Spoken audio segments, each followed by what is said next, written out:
Good morning, abangers. I would say good afternoon. Good afternoon. This message sa anak ni Joanna Forrelio from #1. Happy birthday sa anak mo. Nakalimutan ko ang pangalan ng anak mo, pero happy birthday. At sana enjoy ka ng birthday mo. Sagot ko na yung cake mo. So, happy birthday.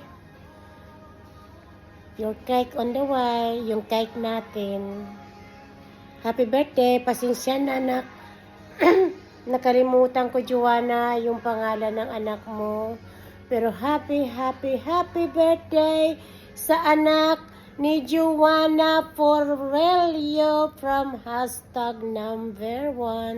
Happy birthday sa iyo.